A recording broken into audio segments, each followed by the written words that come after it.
WATD presents John Paul, the Car Doctor. All things automotive. Have questions? Call 781-837-4900. Now, here's John Paul, the Car Doctor.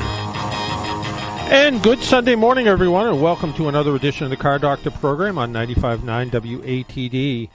Well, I thought we were having a guest this morning, but I don't know where she is. I was kind of all excited to talk with her name is Riley, and she runs a little business called Riley's Rebuild, and she's 17 years old, I think. And she rebuilds carburetors. Her and like three of her girlfriends rebuild carburetors, and she's become quite the celebrity. She's been on TV shows, been interviewed by a whole bunch of people, and I believe she was also invited out to the SEMA show out in Las Vegas, where she was able to do some fun stuff. I think she rebuilt the carburetor out there. She's been working with Endelbrock, the carburetor manifold company, and doing some work with them. I think they sponsored her out there. So, but unfortunately, I don't know where she is. I thought she was supposed to call in at 11 today, but we have put a call into her and sent her a message to find out where she is. So hopefully we'll be able to hear from her. So I think we'll start with maybe a little car review. And the car review is a pretty interesting one. It's the 2023 Mitsubishi Outlander plug-in hybrid electric vehicle. The Mitsubishi Outlander is a compact SUV. It's 3 rows. It's all new. It comes in about 8 trim levels, front or all-wheel drive, and the subject of our road test again is a plug-in hybrid. So there is regular gasoline cars, hybrid cars, and then plug-in hybrids, which means it has a bigger battery pack and will operate on full electric without the gasoline engine for a certain period of time. In this particular vehicle, and our vehicle had the 2.4-liter 4-cylinder engine, and with 2 electric motors, it bumps the horsepower up to about 248 horsepower. The battery allows up to about 38 miles of all-electric range. So 38 miles of range might be enough to handle most day-to-day driving without going to a gas station. A charging cable is provided and can charge the battery overnight on 120 volts. Takes really overnight to do it if it's down to 0, though. Level 2 charging can be replenished the battery in about 6 hours. And our vehicle also had level 3 capable charging. And according to Mitsubishi's website, you can recharge the battery in about 30 minutes. But it uses an older style charging cable called CHAdeMO, which is different than the combined charging cable that many vehicles use today. CHAdeMO is very popular in Japan and parts of Europe, but not very popular here. So finding a level 3 CHAdeMO compatible connector is a little bit harder to do. And it also charges just a little bit slower. Now it is a plug-in hybrid, so it sounds pretty fast at 30 minutes, but you're not really charging a very big battery at 30 minutes.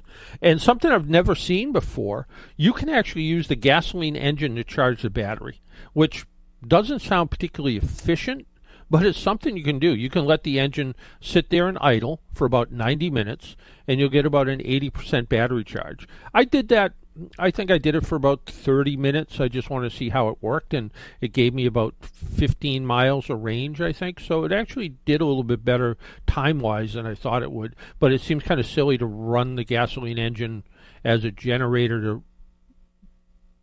charge the battery when, I don't know how fuel inefficient that is, but it is kind of a novel thing. I've never seen it quite well. Overall, the powertrain performs quite well with both the in pure electric and hybrid mode. Once the battery is depleted, fuel economy is just about average, maybe even a little below average, about 26 miles per gallon. As an example, the Hyundai that I drive, my regular car, does a little bit better than that. And this is a hybrid still, so you would expect a little bit more. During my road test, I averaged about 24 miles per gallon and was in EV mode about 34% of the time, according to the trip computer. The transmission's a CVT style. It actually performed really well. I was happy with the way it worked. It has Several modes for gravel and mud and snow, and an eco mode and a performance mode. Safety's addressed with what is really a standard suite of features, as well as a few newer features. Our Outlander came with forward collision mitigation, pedestrian detection, rear cross traffic alert, driver and passenger knee airbags, which you don't see very often, adaptive cruise control, rear automatic braking, trailer stability assist, and lane keeping and lane departure prevention. The overall ride and handling are better than most smaller SUVs. The handling is fairly precise. The ride soaks up all but the worst bumps and potholes. The interior of our SEL trim was really done quite nicely. Quilted leather front seats are comfortable and supportive. The Outlander uses 3-zone climate control, so driver, passenger, and second row passenger can all adjust their temperatures wherever they want. The rear seat's comfortable for adults, and the outer seating positions are actually heated, so the people in the rear seat, as long as they sit in the outer positions, can get heated seats. The third row, I don't know who sits back there. Kids only, maybe. It's really tight back there. I folded the seat up once just to look at it. Said, I'm not even going to try to get in there. It's tiny. Fold the seat down. It's pretty good. Storage is limited to a decent-sized center console glove compartment that doesn't fit much more than the owner's manual. There are plenty of 12-volt power point, USB ports, 120-volt outlets, so you can run like regular plug-in stuff to a certain extent. Further upgraded on our premium package includes a large power sunroof, heated steering wheel, 10.8-inch head-up display, driver massage functions, upgraded leather and synthetic leather accents.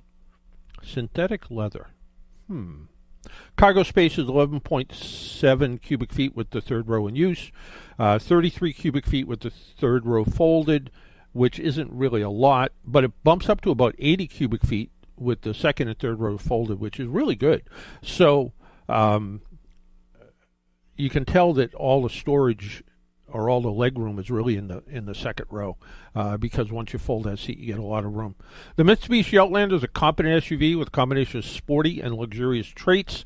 The plug-in hybrid offers limited electric vehicle operation with no fears of range anxiety. So if you're considering it, the one little bit of caution might be the limited Mitsubishi dealer network. How many Mitsubishi dealers do you see?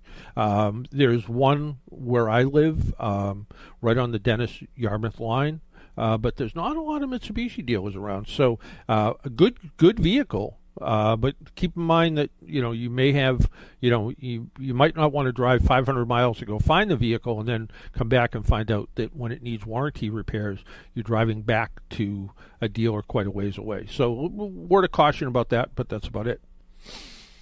So Jesse, no word from Riley, huh? Not yet. Not yet. Well, I don't know what to say. Maybe when we take a break, I'll send her an email and see if she responds back, find out where she is. But I was kind of all excited to talk to her too, because how often do you hear of a 17-year-old kid that is running their own business and doing something completely different, like rebuilding carburetors? I thought it was kind of a fun interview. So if you want to join us, our phone number is 781-837-4900, 781-837-4900. And I thought I'd talk about some of the things that came in the email this week. Somebody has a 2002 Honda CR-V, and they have a problem with the rainwater leaking onto the floor on the front door on the driver's side and the right side cargo area. Sometimes the cargo area gets drenched and the front door seems to get spared. On other occasions, it's the other way around. Sometimes both are wet, sometimes neither are wet. How do I determine the cause, and how can it be fixed? I most likely will not be doing the repair myself. What type of auto shop would be best for this type of problem? Any advice would be greatly appreciated. Here's the thing about cars. In wet weather, there's literally water flowing all over the car. There are drains for the sunroof, which if this CR-V has a sunroof, that would be the first place I would start to look, because the drains get clogged up, especially living here in New England with leaves that start to decompose. They get clogged up in the drains, and the water doesn't come out of the sunroof drain, because where the sunroof seals around the rubber edge of the sunroof isn't actually a perfectly good seal, because they know that there's going to be some seepage in there. So up inside the track mechanism, you can usually find a couple little holes, and those are drains, and the drains usually exit out by the front door fender area. So that would be the first place I would look. The other thing is the door panels themselves. If you've had any work done to the door, when you take a door panel off, there's kind of a plastic sheeting that sort of covers everything.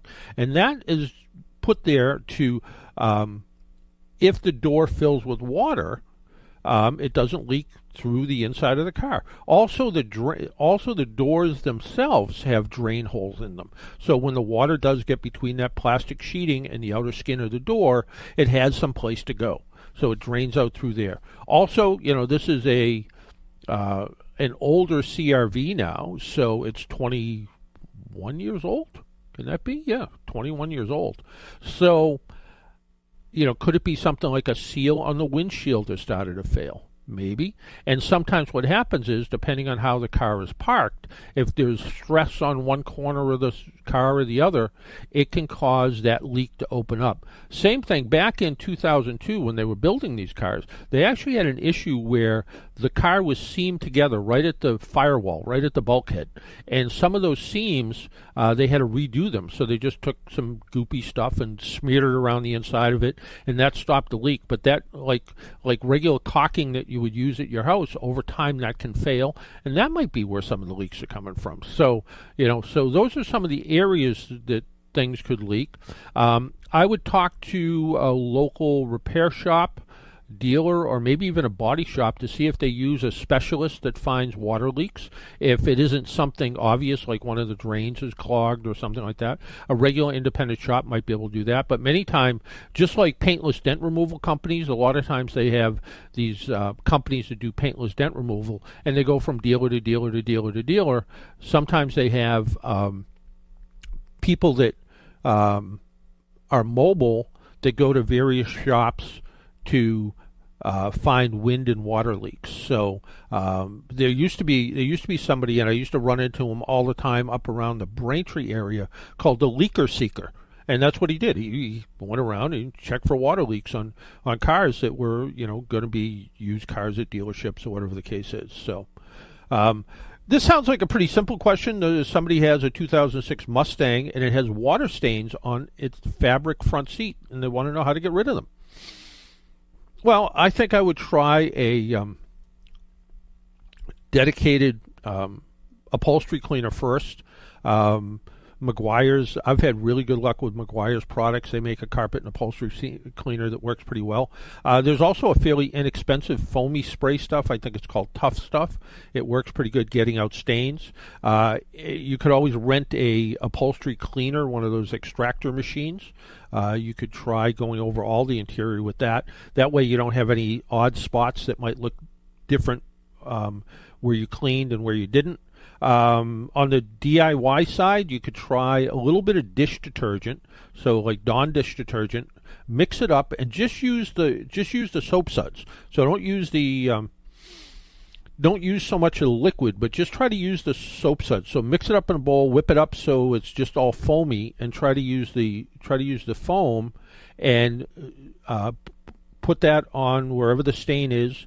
Let it sit for a little bit. Take a good sponge and kind of go over it. Maybe even a soft brush. You could try that, and then use a microfiber cloth afterwards to dry it out. Also, when I asked my wife about this, I said, "What would you use?" And she said, "Well, I'd try about a little bit of vinegar and water and try that." She said that seems to be pretty good. Also, shaving cream, regular the cheap can of shaving cream. It soapy and has alcohol in it, and sometimes will take out stains. That works really good to take out things like pen stains and things like that, so you could give that a try. I would try it in an inconspicuous spot first, just to make sure it doesn't do anything weird. And then, of course, you can always go to a good detail shop where they could clean the entire interior, maybe even the whole car. So, that might be an option as well.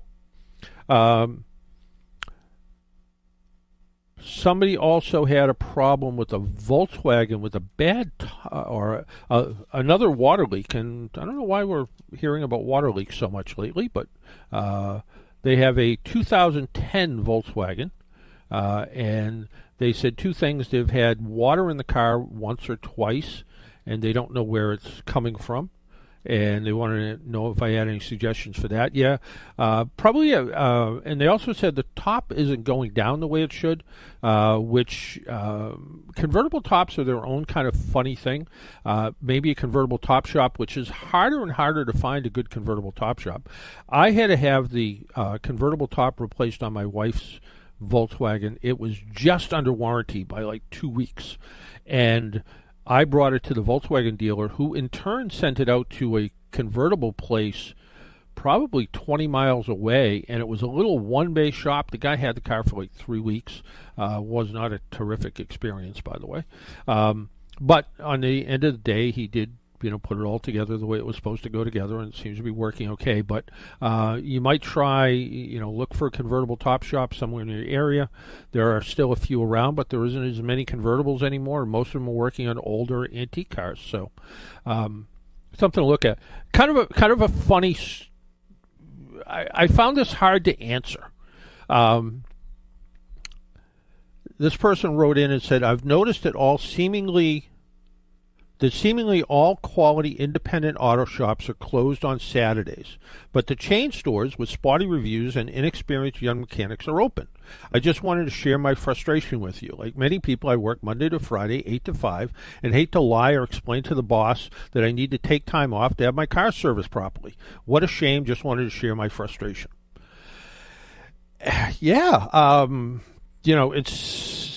I've noticed this as well, and it seems to be a combination of, I think, age, and shop owners are older. I think they're getting tired, and they want a few days off too. And if their business is successful, they probably don't need to be there on Saturdays. They're probably doing just fine working Monday through Friday. Working as a technician is physically and mentally tiring. So the other thing is it's hard to find good help, and offering a 5-day work week along with good pay and benefits helps attract good help. So for 15 years I worked as a mechanic Monday through Friday and Saturdays till 1 o'clock. I was always used to working on Saturdays. It was just something we always did. Then I went to AAA and ran the AAA Diagnostic Center, and we were open. I want to say at the beginning we were open Monday to Friday, and then it was a suggestion I made before I even went to work there. I said, if you're going to work 5 days, why not work Tuesday to Saturday for people that work Monday to Friday? So, for Tuesday to Saturday is good. Saturdays being open is good for people that work Monday to Friday. But also many shops have courtesy shuttles. Some are offering Uber and Lyft services. They'll reimburse you or pay a portion of Uber or Lyft ride, which might help. Many shops have after-hours drop-off boxes with lock key boxes, so you can drop the keys in a lock box with a note and what you want to do to the car. That way maybe you can either Uber or Lyft to work, or have somebody pick you up, or whatever the case. It might make it a little bit easier to do. Just something to look at. But yeah, the folks that work in repair shops, they're getting tired too, and they want 2 days off. So I can't say that I blame them. Just recently, I had to have some tire work done, and I went to the local shop that I usually go to, and they were closed. They're closed on Saturdays. I ended up going to a bunch of different places trying to find some place that wasn't really busy. I ended up at the local Walmart that happened to have a tire center, and I walked in, and I waited in line first thing in the morning. They were pretty busy before the door even opened, and they said to me, "We're not even going to be able to get to this till 9," and I was there at 7. They called me at 8:45 and said the car was all set, and I had walked home by then, and they said, which I wanted to do anyway, which they said their 8 o'clock appointment had canceled, or their 7 o'clock appointment had canceled, so they were kind of all caught up.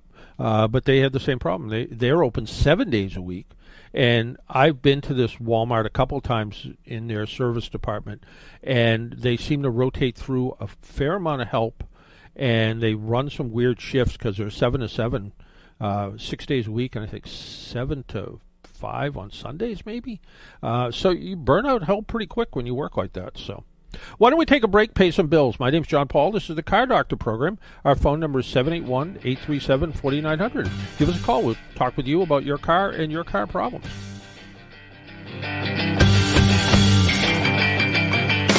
Well, if you ever plan to motor west, take my way. That's the highway, that's the best. Get your kicks on Route 66. Most painters you hire only do paint. Covering over rot and disrepair can lead to even greater costs down the road. Hi, I'm Sheldon Stewart of Stewart Painting, and we never cover up the rot. From Cape Cod to Quincy, we are a one-stop shop that brings carpentry to over 35 years of paint expertise. From your initial call to your final cleanup, our team assures a job done right. That means identifying, repairing, and replacing any damaged surfaces. Our carpenters replace trim, siding, and decking every day, providing a quality service that our valued customers deserve. So let our team of professional carpenters and painters bring you a peace of mind, knowing your project wasn't just covered up, but it was done right. To schedule your free estimate, call either of our Hyannis or Hingham offices, or to get a virtual quote, go to stewartpaint.com. And remember, Stewart Painting. Expect the best. Most painters you hire only do paint. Covering over rot and disrepair can lead to even greater costs down the road. Few make it big in motorsports, but the real reward for most is the thrill of the adrenaline and the chance to hold the checkered flag. I'm Miles Heger. The excitement and danger of motor racing are the reasons drivers love to race and why fans show up. Join me and my guests each week as we discuss the local short tracks while also sharing opinions and insight on NASCAR's National Series. Tune in to Miles on Motorsports Tuesday nights at 7 here on 95.9 WATD. AAA is with you at every moment in your life. They have 24-hour-7 roadside assistance, which covers you in any car you're driving or riding in, even a rental or your friend's wheels. They have great member rates on home and auto insurance, savings on travel, hotels, and rental cars, and discounts on hundreds of your favorite brands. You're covered on and off the road. Learn more at aaa.com/join.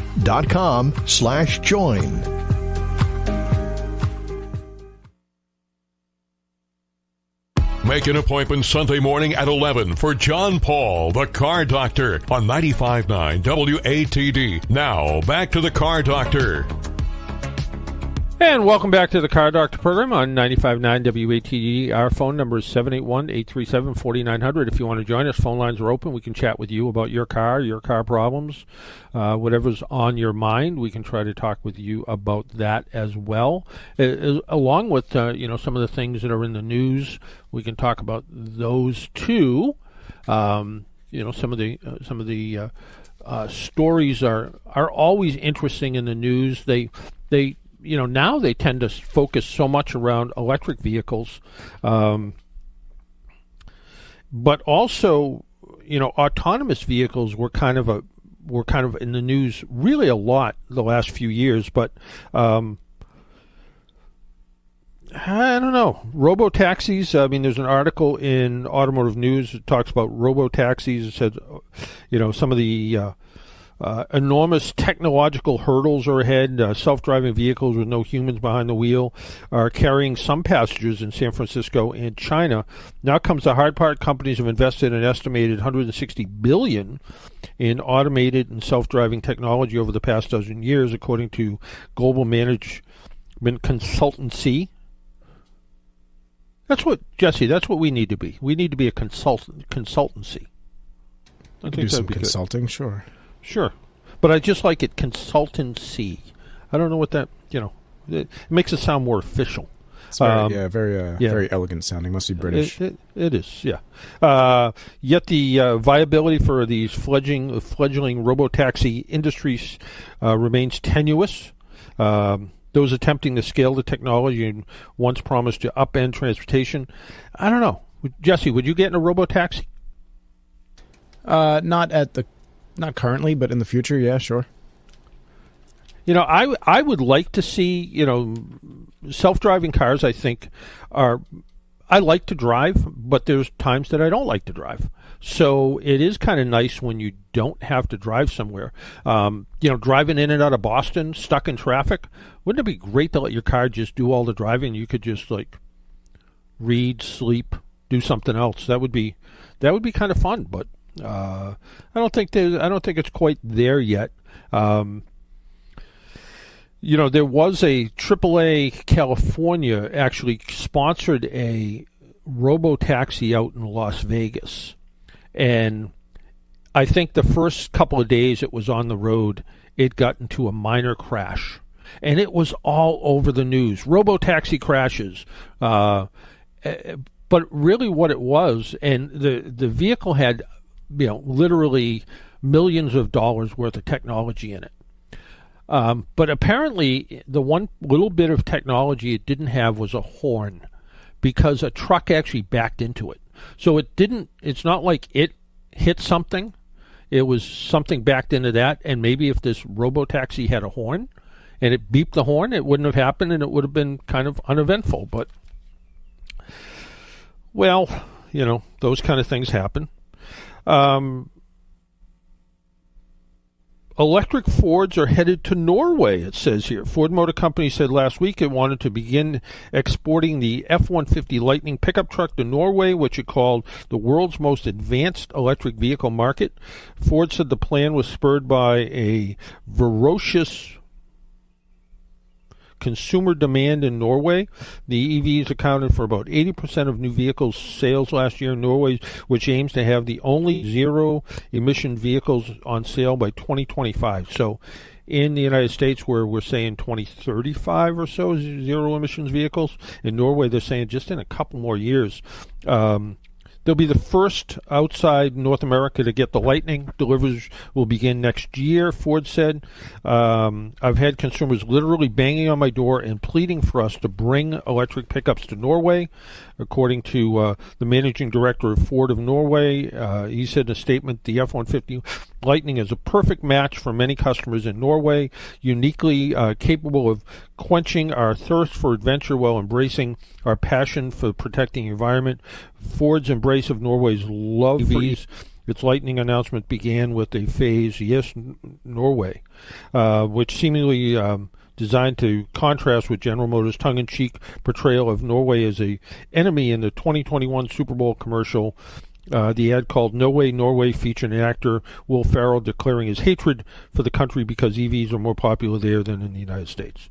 I don't know. They can't build enough Ford F-150 Lightnings for here. At work, I think we have 35 Lightnings on order, and we haven't gotten a one yet, and they've been on order for, I think since they came out. And we want to use them for light service vehicles. We want to do, flat tires, changes, and jump starts and stuff like that. Also, they can share some of their battery capacity to do some electric vehicle recharging, sort of level 2-ish sort of thing. So they can do that. So that would be handy for those people that have electric vehicles that run out of electricity. And so far, the only ones that we have seen that run out of electricity are people that rent Teslas through Hertz. Those numbers are fairly high because people, I think, try to push the vehicle as far as it can go, and they're not in the routine of looking for a charging station or charging overnight. So that has been sort of an issue with that as well. Our phone number again, if you would like to give us a call. Well, you know what the number is, don't you? Because, I don't always know what it is. But the number, if you want to give us a call, is 781-837-4900, 781-837-4900. And we can talk about whatever's on your mind about cars. But again, looking through the various, publications I look at during the week, the news is electric, and it'll be interesting to see how it all goes. For EVs, Kia and Hyundai now turn to plants they already have. The two existing Hyundai and Kia U.S. factories could play a key role in Hyundai Motors Group's strategy to localize electric vehicle production ahead of the 2025 opening of its massive $5.5 million mega plant in Georgia. 6 new models for Hyundai, Genesis, and its sibling Kia will come from the EV and battery complex under construction outside of Savannah. So again, there, Hyundai is expediting rollout of that free software fix if you own a Hyundai or Kia that starts with a key. Because of TikTok more than anything else, there were postings done by the Kia boys that showed that it was relatively easy to steal a Kia. And how they would get stolen is, they would smash the ignition, and there was no anti-theft system built into the car other than the ignition lock. And they made it look kind of like it had something to do with a phone charger, but in fact they were just using the USB end of a phone charger to twist the ignition switch once they smashed the lock off the car. Simple fix is to make sure you lock the car, and the car has an alarm, so if somebody actually opens the door, if it's unlocked, even if they break a window and open the door, it's going to set the alarm off. But Hyundai has come up with a fix, which it's a software fix, which I don't know how much more it works. The alarm goes off for longer, and supposedly the ignition switch has to see a key in it, is from what I understand. But Hyundai is accelerating the rollout with a software upgrade for its vehicles not equipped with the engine immobilizers. And it's kind of funny. It's like there's all kinds of lawsuits now about why doesn't Hyundai and Kia have engine immobilizers. And cars never had engine immobilizers. Cars were, go back as far as you want to go. It was pretty easy to steal an older car. Take something nice and easy like a Ford, especially one that had a point.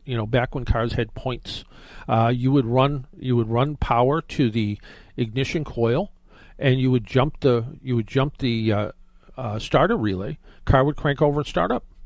And of course there was no steering wheel lock, so you could drive it pretty easily without having to worry about a steering wheel lock. Hyundai and Kia in certain areas is handing out like the club thing, remember those things that people used to put on their steering wheels all the time to prevent the car from getting stolen? And those are only as good as the steering wheel. People bypass that by just cutting a slot in the steering wheel and twisting the club off of it. So they're not that great, but I guess it's better than nothing. But at the same time, AAA in certain areas is stepping up to make sure that Hyundai and Kia owners are able to get car insurance, because some State Farm and Progressive insurance companies, or I guess State Farm and Progressive, both insurance companies, have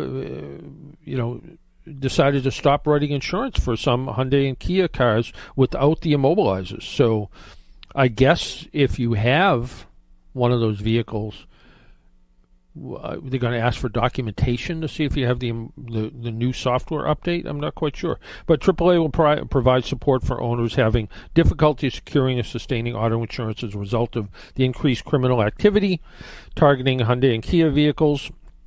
AAA insurers will issue new and renewed policies. And from what I understand, the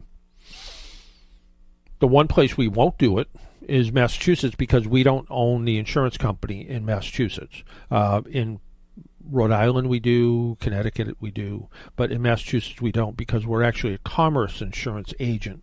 And Commerce, as far as I know, is still insuring cars. So AAA insurers will issue new and renewed policies eligible affected Hyundai customers in all states except Alaska, Massachusetts, and Washington, where it does not offer insurance. We do offer insurance. We're just not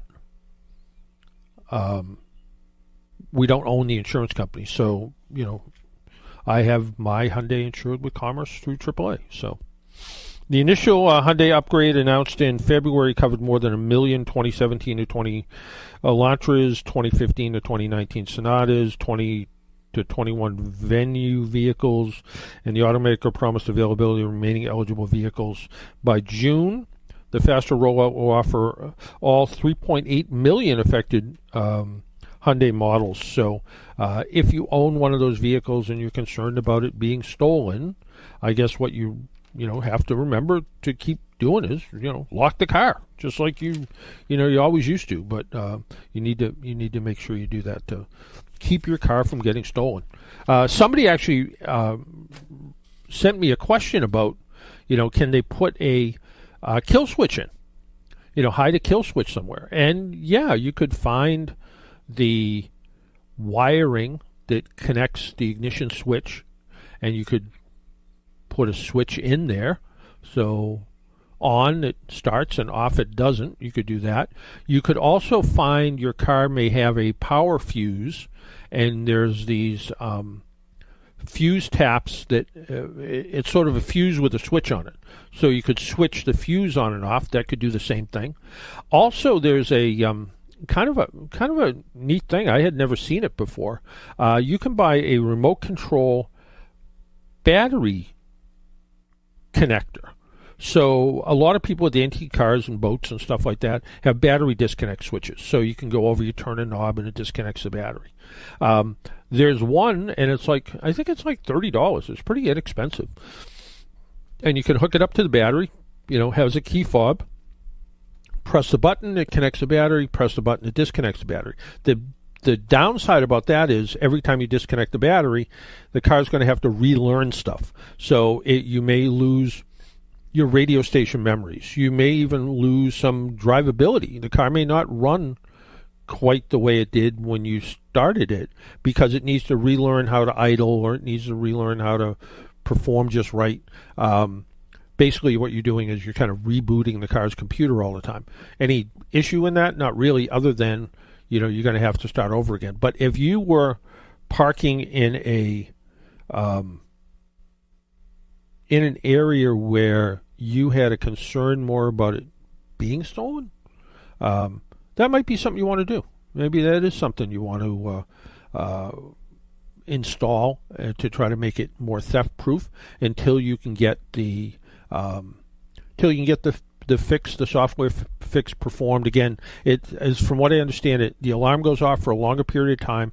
I think right now when you force your way into a Hyundai, it goes off for a half a minute or a minute, and they've doubled the time, so maybe it goes off for a minute or 2 minutes now, so it makes more noise, which hopefully scares the potential thieves away. I don't think this would have been as big a deal if it wasn't for social media that's kind of caused some of the issues. So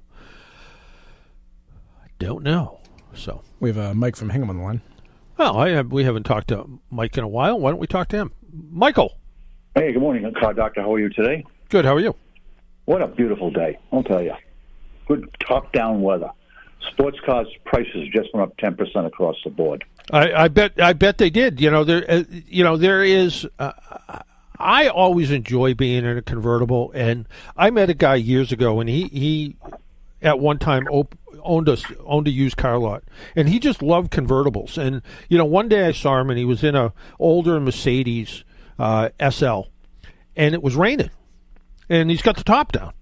So the next day I bumped into him at a restaurant or something. I said, "Hey, was that you driving that Mercedes in the rain last night?" And he goes, "Oh yeah, I just love convertibles, and a little bit of rain's not going to hurt the interior at all." And he said it was fine. He said, you move and you don't really get too wet. And he said there's nothing like a convertible, and it's they are fun. So hardcore. Hey, the reason I called was about a few months ago. I called and we talked about hybrid cars and such. And you asked me when I would buy one, and I said 2025. I'm still on that guideline. But I'll tell you, I think I found what I think is the way to go. And you mentioned it earlier today on the show, is that this plug-in hybrid makes an awful lot of sense to me. I mean, here's a car that, 40 miles, a lot of these ones I'm looking at, some of the Toyotas get 40 miles on a charge. I mean, I'm retired. I'm not driving more than 40 miles a day. Even if I go into the VA, it isn't 40 miles.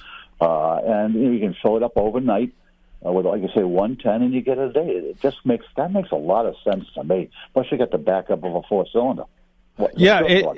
It really does. I mean, I've driven I think half a dozen plug-in hybrids. I don't have the ability, and I was even a company even offered to send me a level 2 charging station. I just don't have any real place to put it, either at the Tin Shack in Florida or at the cottage now on Cape Cod. My old house, I would have been able to do it a little bit easier, but be balancing between these two places, I don't even have a good place to put it. So, but the plug-in hybrid, I plug it in. Yeah, I brought it down to 0, plugged it in overnight. When I came out, I looked at it in the morning. It was fully charged. It doesn't seem like it's really affected my electric bill. Probably anything more than, a hairdryer would or something like that. And the idea that you're running on full electricity, not using any gas, for the kind of drive. When I used to have to go into the office, I commuted over 100 miles round trip every day. Now that, the plug-in hybrid would be still okay, because we actually had a charging station at work, so I could plug in and charge up, and maybe the last 10 or 15 miles would be on the gas engine. But what's nice is the kind of driving I do today, which is similar to what you do probably, is pretty local, not that far. You're not using gasoline. I mean, every once in a while, some of these cars will actually run on the gasoline engine just to burn up some of the gas in the tank, because eventually, if you're somebody who only drives on electric all the time, the gasoline eventually is going to get stale. So it will run through a cycle for that to happen every once in a while. But for the most part, you get the benefits of an electric, at least for a short term. They default to a regular hybrid afterwards. So you get what is generally better fuel economy and more power than the standard engine would usually have. So if you went out and bought we'll use a RAV4 because it's an easy example. Standard 4-cylinder RAV4, maybe it's 175 horsepower. All of a sudden, the hybrid or plug-in, the plug-in hybrid option, all of a sudden now you have a more powerful RAV4 that gets better gas mileage and has better performance. So for a lot of people, it makes a lot of sense. And we're seeing batteries lasting. People say to me, "Well, what about the battery? How long is the battery going to last?" We're seeing hybrid batteries last in 300,000 miles.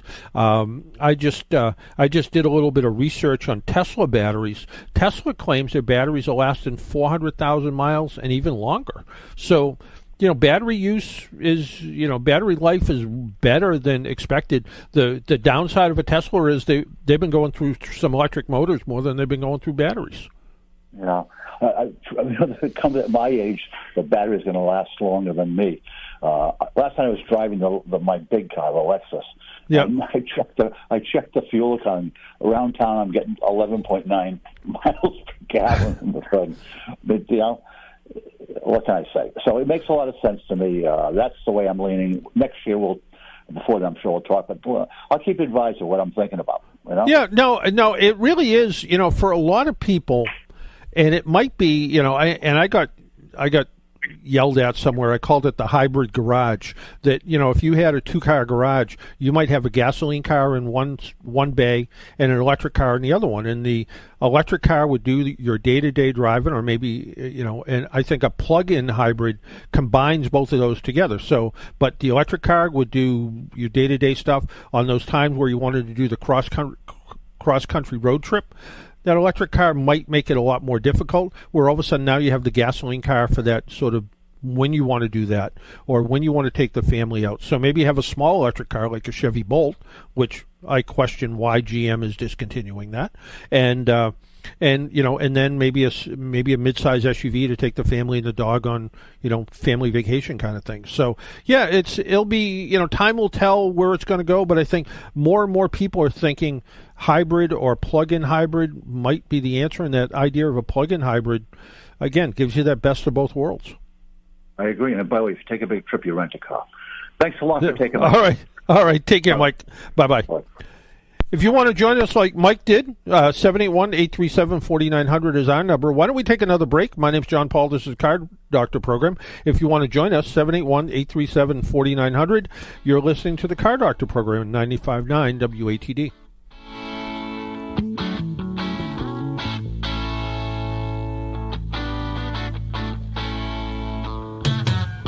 Got those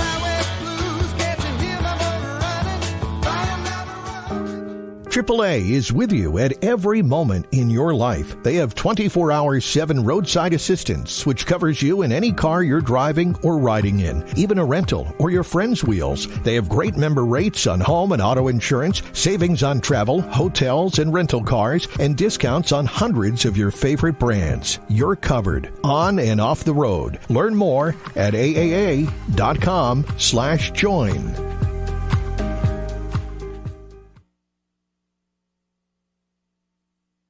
Jeep Ram on Route 139 in Marsh.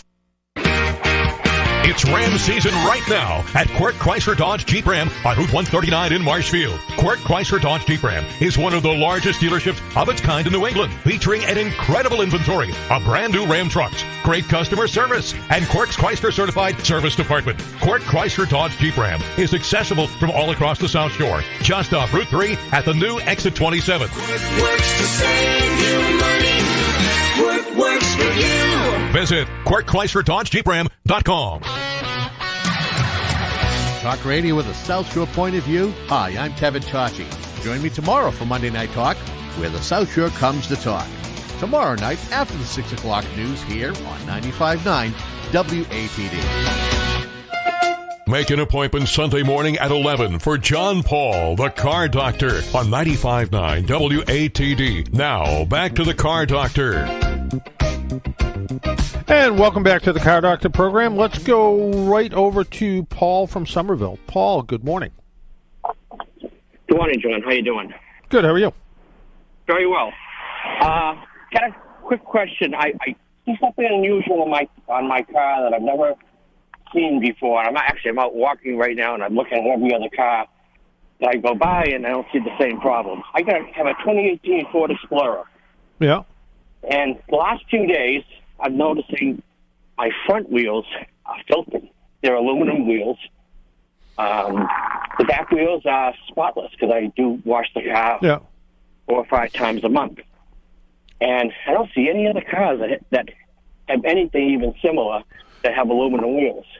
Well, you haven't looked at my car. The disc brake pads on some cars just put out a fair amount of dust, and it's the composition of the pads. The other thing is, depending on the pad life of your car, how old the pads are. If they're still the original, maybe they're getting a little bit down, which they'll give off a little bit more dust that way. My previous car, I actually put on ceramic brake pads because they tend to be a little bit softer. Also, they tend to keep the wheels a little bit cleaner. So when it comes time for brakes, but it really has to do with the brake pads. That's where all the dust is coming from. You can also buy, I've seen some wheel cleaner that's supposed to repel dust. Go to a auto parts store, or maybe even Walmart in the automotive section, and it says right on it, helps eliminate brake dust. But it's just brake dust. That's all it is, and you will see it. You will see it on a lot on cars, especially people that tend to be a little bit heavy on the brake. You'll see it a little bit more often. But yeah, front wheels, and brake dust pretty common. In fact, on some show cars, they'll actually put kind of a cover over the brake system that keeps the wheels clean. I don't like it because it causes the brakes to actually get a little bit hot. They don't cool, but it's all about brake dust. That's the reason. I don't have to be concerned about brake fluid or anything of that leaking. No. It's not brake fluid. If anything, maybe your brake calipers are starting to stick a little bit, starting to hang up a little bit, and maybe that's why you're getting a little bit more brake drag, which is burning up the brakes a little bit faster. But what I would do if I was bored and had nothing to do one day, I would take the wheels off, check the condition of the brake pads, see how they look, and just clean them up the best you can, and just know that you're going to have to clean the front wheels a little bit more often. Yeah, then they're not the original brakes. The car's got 64,000. Okay. I think the brakes were done at 55, I think, or maybe 50. Yeah. I just never saw it before. Yeah, it may just be the characteristic of that brake pad. Again, you could, just soap and water, go out there and wash them more often, I guess is about all you can do. That's one of my projects today is clean the wheels up. There you go. All right. All right. All right. Take care, Paul. And, Yep. Bye-bye. Also, on the Mitsubishi, Yep. from maintenance-wise, how does that? I mean, that sounds like a really good car, but how does that stand up? Do you know? Long term, has the manufacturer got a good reputation for owner reliability? Years ago, a guy I know who worked for Mitsubishi, and then actually went to work for Toyota afterwards, called Mitsubishi the Chevrolet of the Japanese cars. And I'm like, what do you mean by that? And he says, well, average maintenance, not great, not terrible, kind of in the middle. Since then, I think Mitsubishi now has, they share more stuff with, the original Hyundai models that came to the United States were basically Mitsubishis. Hyundai was borrowing a lot from them. Now this latest Mitsubishi actually shares a lot with Nissan, with the new Nissan Rogue. So I think overall the quality is going to be pretty good. In the time I've had this car, I've noticed no weird glitches in it, no electronic stuff in it. I would probably, from what I know of Mitsubishi products right now, I would probably put them, middle of the pack, slightly higher. Like I said, the biggest problem is, how many Mitsubishi dealers do you see versus Toyota, Honda, Hyundai, Ford, Chevy dealers? You don't see as many. I think that's the biggest problem. Yeah. Well. Okay. All right. Take care, Paul. Right, thanks, yep. John. Bye. Yep. Let's talk to another Michael, but this one from Bridgewater. Michael, good morning. Morning, John. How are you? I'm well, John. How about yourself, sir? Yeah, I'm doing okay. I know you didn't get the phone call today. Actually, I saw her. She was on one of these shows in the morning that I ended up seeing on Saturday mornings, and it's an all-girls garage. And she was on there, and they put a carburetor on a vehicle. I was thinking about that when you were talking. She was interesting. She sounds like a fascinating, young woman, and she's. I think she lives in Florida somewhere because she's got a Florida area code on her cell phone number, and we corresponded back and forth during the week, and I know she was at this was originally started to fund a project to rebuild a Jeep, and I don't know how she started. I kind of want to know why carburetors, why just start making rebuilding carburetors, and her and one of her girlfriends, I think, took the Jeep, took their Jeeps and looked like a small motorhome out to Daytona last weekend. And on the way, they posted some pictures of a bunch of carburetors they had rebuilt, and they had to drop them off at the UPS office on the way to mail them back to their customers. And when they came back from their 4 or 5 day weekend, however long they were gone for, I guess they had another like 20 carburetors to rebuild. So they're the hottest thing in town right now. So. Yeah, interesting. I had to do with their dad and how, I guess, when they were first starting out, he said, listen, this is a carburetor, and that was the genesis. But I don't want to say any more. Just, when you speak to her, you'll find out. Reason I'm calling, I know we're getting up to the time here. Can you electrify seats in a car that are just manual? You have to pump them and hold them and all that. Is it possible to do that? Is it in your experience at all a good idea to do that? And what are we talking for cost? I was going to email you if it's something. I'll do a follow-up email. But if it's not, then I won't take any more of your time. So you want to take a manual seat and turn it into a power seat? Yes, thank you. That's a better way of saying it. Yes, a power. With enough time, talent, and money, yeah, you can. Yes, you said before. I know. Yeah. What you could do. The cars are usually kind of pre-wired for power seats. So if you have a sort of normal car, as long as it's not the cheapest model car available, you could probably get a power seat out of a. We'll use my wife's 2015 Volkswagen for an example. It's got manual seats. You could probably go and find a 2015 or newer, because they were all the same, Volkswagen power seat, and install it in the same place the manual seat was, try to get the same interior and all of that. And chances are the car is pre-wired for that. It just doesn't have the relays in place, but the wiring is probably already there. So you could probably do it, but by the time you're done, it's going to be pretty expensive. Yeah, and this actually had to do with there's a model car that she's interested in, and it doesn't have the electric on the passenger, and you can't. So now we're talking taking a new car, take that seat, make it a power seat, and put it back in the vehicle. Yeah, so, that is fairly common. A lot of times in a lot of the cars that I road test, the driver's seat's power, but the passenger seat's manual. Or else it might be power, but it's very limited. Maybe it's just power back and forth. Lately, the last two Hyundai and Kia models I drove, the very top trim level had power both passenger and driver seats, and that's almost kind of unusual. You don't see that very often. Mercedes and Lexus and stuff like that you do, but even some of the other premium cars, you see them as they have power driver seats, but they have manual passenger seats. But on the last couple Hyundais and Kias I drove, because they were the upscale model, both the passenger seats had power. So yeah, okay. I know what that means. I'm just going to say, so when the dealer said, all right, we can get that done, they're just giving you the line. All right, John, listen, thank you. All right. Speak to you. Happy Mother's Day to you, all that and stuff. Thank you very much. Appreciate it. All right, take care. Bye-bye.